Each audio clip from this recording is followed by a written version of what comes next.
Hello. How are you? I'm well. How are ya? Very good, thank you. I'm gonna practice saying your name and see if I'm correct. Catajena. No. Catajena? Catajena. Well, I was way off, wasn't I? Nice to meet you, dear. Nice to meet you. My name is Binyam. Binyam? Binyam. Binyam. Nice to meet you, Binyam. So once more, Catajena. Jena. Catajena. Did I say it right? Catajena? You don't need to say R. It's not Catajena, it's Catajena. Catajena. That's right. Catajena. Yes, very nice. Okay, Catajena. Okay. Very. Thank you. Catajena from Poland. Poland. I don't meet many from Poland. Do you? Do you meet many around here from Poland? Well, so there's about 30,000 people, Polish people living here. Okay. But they might have come here like many years ago. Yes. Or they were born here. So Okay. it is a good, large population. Okay. Where are you from? I'm from Ethiopia. Ethiopia. That's correct. Okay. Yeah. Wow. From Ethiopia. I thought my accent would have given me away. You know, I'm Polish, so I'm not good at accents. And I don't have an accent, and so I was teasing you there. I moved here when I was very young. Okay. I was 8 years old when I came to All right. Canada. And you have, made it home? That's Yes. whole country? Yeah. Yeah, so I was born in Ethiopia. I grew up in Kenya. Mm-hmm. But when I moved here, I was 8, like I said, to BC primarily. And so Okay. I've been here a long time now. Yeah, many decades. Many decades. Yeah. So it's home for you. It is home. It is home. I'm familiar with I'm familiar with my culture as well because my parents never really shifted. Mm-hmm. And I'm also familiar with this culture, so I feel like I have one foot in both. That's amazing. Because, Yeah. I emigrated Yes. maybe, I lived in England and then Houston. Yeah. And then 12 years ago I came here. Wow, okay. But, it just feels like I'm never at home. So when I'm going to Poland to visit my family and Yeah. my parents still live there, Yeah. I feel familiar, but the world moved on. Has moved on. The country has moved on, and It's like- people. You've been displaced. Mhm. And so you don't have a home country feeling anymore. Well, so it's funny because after a while, when I'm returning, Yes. wherever I'm returning to Poland or to Canada, it Yes. calls home. Ah. But it's never like a full Settling in. experience. Settling, yes. Yeah, like you belong. That's right. Like they own you and you own them. Yes. You're more transient. That's right. Because know the feeling. I think that my life has been shaped by various experiences and encounters with various people from various places. Yeah, culturally. So I have picked a few things that I like and I now live by. Yeah. So if had I stayed in Poland, Yeah. I wouldn't have that experience, No. and I would have probably just One regular set. one set of Values. view, Yeah, values. absolutely. Yeah. And here I'm like a puzzle, I know the feeling, and I agree too, because with me as well, I find that we as immigrants have that experience whereby we have contrast. We can compare and say, oh, I like how they do things in this way more than mine, and I think we do it better than them in this way. Yeah. And so you can have a smorgasbord of sorts to say, this is what I value, and then you're more intentional. When you choose something, you say, I know why I said no to this because I have this other more compelling experience or commitment or conviction, right? Yes. I think it's really neat, actually. So those who don't have that, or those who don't have breadth of contrast. Mm-hmm. Yeah. So I do value that. And maybe the reason why I feel like I have a foot in both, in some sense, I can acknowledge the lines we draw in countries, but then I also acknowledge that those lines are drawn by convention. And at the very heart of it, it often blinds us to see our commonality as a first premise. So now it starts off, I was speaking with an earlier rider, and he was telling me about how he met someone from my country, but he also met someone from an adjacent country which used to be part of mine. And these two countries now, it used to be a province of my country, now they've been in conflict for a very long time. It's very vicious at times, right? And he was telling me how here, even though he knew both sides, they wouldn't talk to each other and they still hated each other. And I found that interesting because in my observation, oftentimes when they move here, all those commitments dissolve away because now you're in a new country and there's a playing field that is leveled out. It's even for everyone, right? And so the fact that they still held on to that, I found surprising because that's not common in my experience when I see the lay of the land. And so all that's to say, I can acknowledge where my birthplace is in Ethiopia, but as far as the meaningfulness that I attach to that, it's not as high as me, first of all, enjoying and savoring the human common experience first and foremost. And why I love being here is because there's a context in which we make space for all these different diverse elements. Be an inspirational speaker. Oh, thank you. Thank you. These are ideas we share, right? But I find ideas are powerful because ideas, when we believe them, affect the way we behave. And so, like you were saying, we have different experiences from different settings that gives us more access to seeing outside of the box. That's true. Yeah, That's true. And I really appreciate that. Yeah, and I think that makes us more open because it's not always a beautiful experience that you have, right? True. So those hardships that you go through make you a better person in a way because the next person you meet you want to treat in a better way that you were treated. Agreed.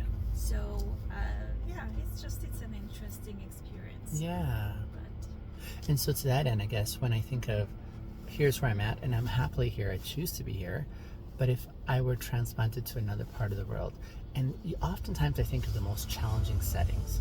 I wanted to do my grad studies in the southern states. My friends and family strongly discouraged me, saying, Biniam, the racism is so high there. This is not a safe place for you. So I hear that. I understand where it's coming from. But still there's that inner part of me that says, I'm very curious about what the general narrative that those contexts subscribe to. And I want to see if I'm able to move into that space of friction, of opposition on a premise like that, for instance, and maybe explore how I'll find my sense of connection as a fellow human being by trying to understand what the building blocks are that compel them. So I guess the common denominator is if there's people there, I'd love the challenge of one, earning that space to be recognized as a fellow human being. And my personality disposition is one that I'm not really intimidated perhaps by the challenges, but more so see the opportunity that can be. Yeah, and like if you don't look at someone's experiences as one true experience, yes, and take it as a perception, because every one of us, I think we come with some baggage with experiences. Yeah, absolutely, yeah. So, and whoever we meet, and we know that people are not the same. Yeah. So whoever you encounter makes an impact on you. So it depends on how, where you visit, who do you speak to, which if you allow people to talk down on, to you. Yeah. If you do, then this is mainly predominantly the experience you're going to have, and then the judgment you're going to pass on general population will be of that experience that you had. But if you say, hold on, I don't appreciate it, and then you extract yourself to a different group of people from the same general population, you might have a completely different experience. Great point. So it makes me think something along the lines, I heard something that I found helpful where they said, we teach people how to treat us by the way that we're willing to put up with whatever. That's right. So just along what you were saying there, right? And I found that very compelling. That was really convincing for me. I met a young lady the other day, sweet young lady. She confided in me. She said that she judges people harshly based on what they wear. And by like manner, she also judges herself by the same standard because she thinks in her mind that everyone has the same metrics by which they're judging her. So everyone's doing the same thing per se. And so it's helping her understand my perspective where I said, regardless of what anyone else is thinking, I'm more aware of what my intention is for me first, right? So the fact that I'm wearing a colorful bow tie, and that's where my color comes out. Other people may say, ooh, that's a terrible choice. But the thing is, I never was I used to be, once upon a time, the people pleaser. I was really aware and wanted to fit in the way that other people said, this is a standard. But having undone those patterns of thinking and behavior, now it's far more freeing for me to say, oh, they thought that? I didn't even notice, but I wasn't even concerned in the first place because this is what I did for me. And so I can be in that space where I can acknowledge someone else's story, but then consider, do I want that to be my story or not? And if I do, wonderful. If I don't, what other option am I going to give myself by creatively thinking outside the box again, right? So yeah, there is, I would suggest, many in this cultural setting that are still bound by the common stories that everyone is saying in that community, and they subscribe to it because to stand out is very uncomfortable, especially when there's personal insecurities that have not been processed, right? And sometimes, you know, like it's not even like you how to say, you even don't know that it's your insecurity that it's talking, Sure, right? Like sure. sometimes it's also what you took away from home, from your environment that helped you, like, you know, in those transforming years, right? Early years. Yeah. So sometimes you take something as you being you Yeah. versus somebody else shaping you to be who you are today. Absolutely. And I recently also came across like the concept of breaking the cycle, right? Yes. So like but you also have to be open and like look inside of you to analyze yourself and in a context of the situation and think, is it me doing things or saying those things, or is it the circumstances and experiences that I have that made me a person, you know, doing certain things? Yeah.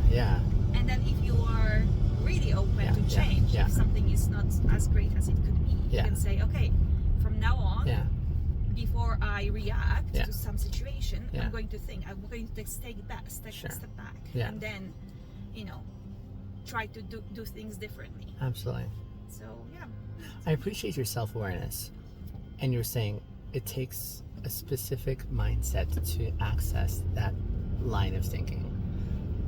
What would you say to someone who may not have that, but they hear it and they're like, okay, I don't even know where to start that process? Like, how would you give them some encouragement of where to start? Oh, that's a tricky question. I think that it just comes from observation, right? Okay. So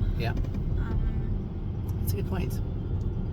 Like you just first need to start with like trying to extract yourself, or like, you know, thinking about yourself, how you behave in certain situations, and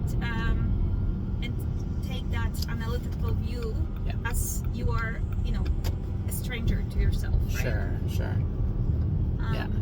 And sometimes, you know, the situation is fairly simple. I don't know, like I walk on the street and, like, I don't know, I throw a trash right on the street, and like, you know, I don't have a good example, but that's okay. I'm following.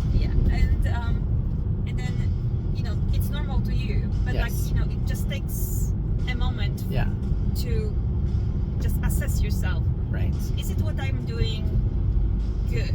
Or like, you know, can I change something about myself? I don't know. But so with that analogy, someone who's throwing trash because it's habitual at the expense of the community, and they really don't care until they start realizing, oh, there's a friction here between me and my community.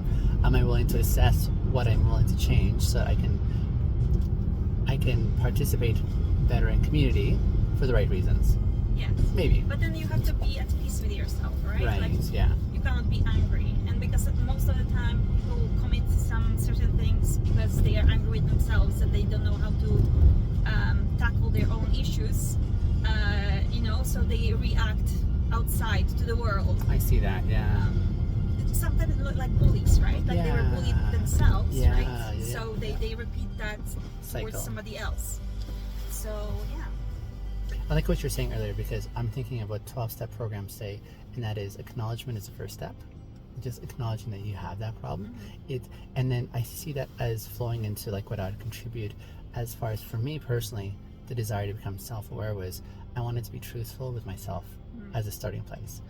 I came to acknowledge that I wasn't being truthful with myself, and that's why I could, cut corners and do things that weren't really fully in the value system that I wanted to subscribe to.